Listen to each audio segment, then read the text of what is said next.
വള്ളംകളിയുടെ finishing പോയിന്റിലാണ് നമ്മളിപ്പോൾ നിൽക്കുന്നത്. ഇവിടെ ഒരുപാട് വള്ളങ്ങൾ കിടക്കുന്നത് കാണാം. ഇത് ജൂലൈ മാസത്തിൽ സീസൺ അല്ല, അതുകൊണ്ടാണ് ഈ വള്ളങ്ങളെല്ലാം ഇങ്ങനെ കെട്ടിയിരിക്കുന്നത്. അല്ലാതെ സീസണുള്ള സമയത്താണ് വരുന്നതെങ്കിൽ നമുക്കിങ്ങനെ ഒരു വള്ളം പോലും ഇവിടെ കാണാൻ കഴിയില്ല.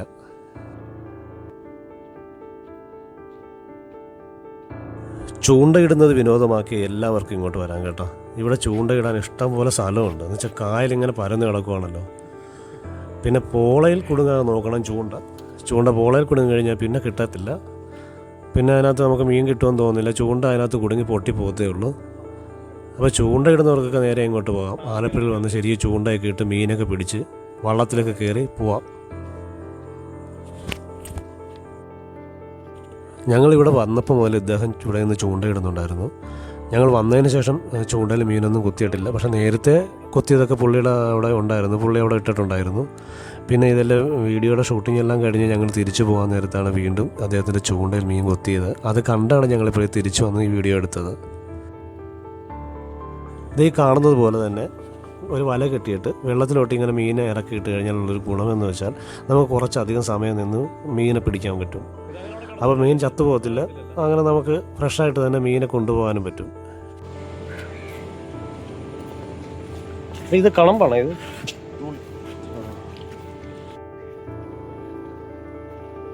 കായൽ ടൂറിസം ഇപ്പോൾ വളരെയധികം വികാസം പ്രാപിച്ചുകൊണ്ടിരിക്കുകയാണ് ഇവിടെ.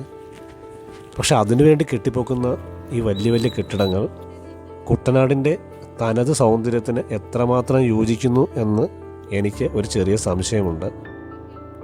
കായൽ കാഴ്ചകളെല്ലാം കണ്ടു തീർന്നതിന് ശേഷം ലൈറ്റ് ഹൗസ് കാണുവാൻ വേണ്ടിയാണ് പിന്നീട് പോയത്. ആലപ്പുഴയിൽ തന്നെ ഏറ്റവും തിരക്കുള്ളൊരു പ്രദേശമാണ് നമ്മളിപ്പോൾ കാണുന്ന ഈ മുല്ലക്കൽ തെരുവ്. ഇവിടെയാണ് ആലപ്പുഴയിലെ ഏറ്റവും വലിയ ഉത്സവമായ മുല്ലക്കൽ ഉത്സവം നടക്കുന്ന ശ്രീ രാജരാജേശ്വരി ടെമ്പിൾ ഉള്ളതും. കേരളത്തിൽ തന്നെ ഏറ്റവും കൂടുതൽ വിനോദസഞ്ചാരികൾ എത്തുന്ന സ്ഥലം ഒരുപക്ഷെ ആലപ്പുഴ ജില്ലയായിരിക്കാം. അതിന് കാരണം അടുത്തടുത്തായി കിടക്കുന്ന കായലും കനാലുകളും കടലും ചേർന്നൊരുക്കുന്ന ഭൂമിശാസ്ത്രപരമായ പ്രത്യേകതയും വളരെ പുരാതന തുറമുഖ പട്ടണമായ ആലപ്പുഴയിലെ തെരുവുകൾ കാണാനും വളരെ മനോഹരമാണ്. ഞങ്ങളുടെ ഈ യാത്ര തുടങ്ങിയപ്പോൾ ചെറിയ മഴ പെയ്യുന്നുണ്ടായിരുന്നു. ആ ചെറിയ ചാറ്റൽ മഴയൊക്കെ കൊണ്ട് ചെറിയൊരു തണുപ്പുള്ള കാറ്റുമൊക്കെ ഏറ്റ് നടത്തിയ നല്ല സുഖമുള്ളൊരു യാത്രയായിരുന്നു ഇത്.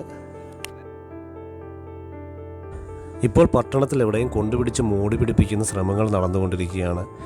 പക്ഷേ നമ്മൾ മോടി പിടിപ്പിക്കുന്നതിന് പോലെ തന്നെ നമ്മളൊരു കാര്യം ചെയ്യേണ്ടത്, ഇവിടെ നമ്മുടെ നാട് കാണാൻ വരുന്ന വിദേശികൾ ഇവിടെ നമ്മൾ കെട്ടിപ്പൊക്കുന്ന കോൺക്രീറ്റ് കെട്ടിടങ്ങളൊന്നും കാണാൻ വേണ്ടിയല്ല കൂടുതലും വരുന്നത്. അതെല്ലാം അവരുടെ നാട്ടിൽ അവർ ആവശ്യത്തിന് ഉണ്ട്. അവരൊക്കെ കണ്ടിട്ടാണ് വരുന്നത്.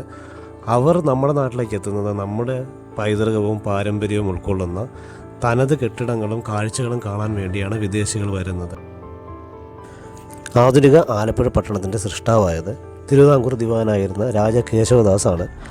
1762 അദ്ദേഹം ആലപ്പുഴയെ ഒരു ആസൂത്രിതമായ തുറമുഖ നഗരമാക്കി മാറ്റി.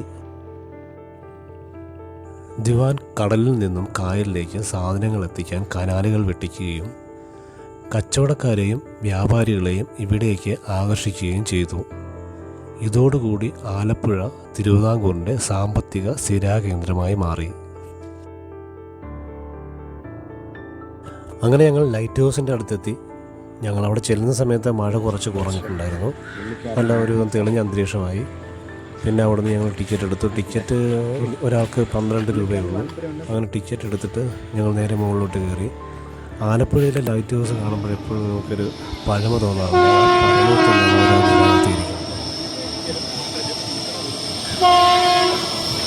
ലൈറ്റ് ഹൗസിൻ്റെ മുകളിൽ കയറി ആലപ്പുഴ പട്ടണത്തിൻ്റെ ഏകദേശം എല്ലാ ഭാഗങ്ങളും കാണാൻ കഴിയും.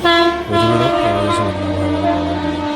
പിന്നെ വളരെ വേറൊരു പ്രത്യേകത എന്ന് പറഞ്ഞു കഴിഞ്ഞാൽ നമുക്ക് കടൽ കാണുമ്പോൾ തന്നെ അവിടെ കൂടി പോകുന്ന ട്രെയിനും കൂടി കാണാൻ കഴിയുന്നൊരു പ്രത്യേകത കൂടി ആലപ്പുഴ ലൈറ്റ് ഹൗസിനുണ്ട്. ട്രെയിൻ കടന്നു പോകുന്നത് നല്ല മനോഹരമായൊരു ദൃശ്യാവിഷ്കാരമായി നമുക്ക് തോന്നാറുണ്ട്. പിന്നെ അടുത്തുള്ള പഴയകാല കെട്ടിടങ്ങളും സപ്ലൈകൂടെയൊക്കെ കെട്ടിടങ്ങളും എല്ലാം കാണുമ്പോൾ നല്ല ആലപ്പുഴ പഴമ തോന്നിക്കുന്ന ഒരുപാട് കെട്ടിടങ്ങളെല്ലാം ലൈറ്റ് ഹൗസിൻ്റെ മുകളിൽ നിന്നാൽ നമുക്ക് കാണാൻ കഴിയും. അങ്ങനെ ഈ കാഴ്ചകളെല്ലാം കണ്ടുകൊണ്ടിരിക്കത്തില്ല. അന്തരീക്ഷം പെട്ടെന്ന് മേഘാവൃതമായി. നല്ല ശക്തമായ കാറ്റും കാർമേഘങ്ങളൊക്കെ കൊള്ളാൻ തുടങ്ങി. അങ്ങനെ നോക്കി നിൽക്കുന്നതിന് വളരെ മഴ പെയ്തപ്പോഴത്തേക്ക് പിന്നെ കാറ്റും മഴയും അനുഭവമായിരുന്നു. അങ്ങനെ ഇതുവരെ ഇത് ഒരുപാട് പ്രാവശ്യം ലൈറ്റ് ഹൗസിൻ്റെ മുകളിൽ കയറിയിട്ടുണ്ടെങ്കിലും ഇത്രയും നല്ലൊരു കാഴ്ച, അതായത് മഴയുടെ കാഴ്ച കാണാൻ പക്ഷേ കിട്ടുന്നില്ലല്ലേ? അയ്യോ, നമ്മൾ എന്നാ ചെയ്യും? ബാക്കിൽ അപ്പുറത്തെ വെള്ളമാ, ഇവിടെ ഒന്നും ചെയ്യാൻ പറ്റില്ല. ഒന്നും ചെയ്യാൻ പറ്റില്ല. മഴ കൊണ്ടു. അങ്ങനെ ഞങ്ങളുടെ ആലപ്പുഴ കാഴ്ച മനോഹരമാക്കാൻ മഴയും ഞങ്ങൾക്കൊരു കൈസഹായം ചെയ്ത പോലെ അങ്ങനെ മഴ തുടർന്നുകൊണ്ടേയിരുന്നു. അങ്ങനെ ഞങ്ങളുടെ കാഴ്ചകളും തുടർന്നുകൊണ്ടേയിരുന്നു.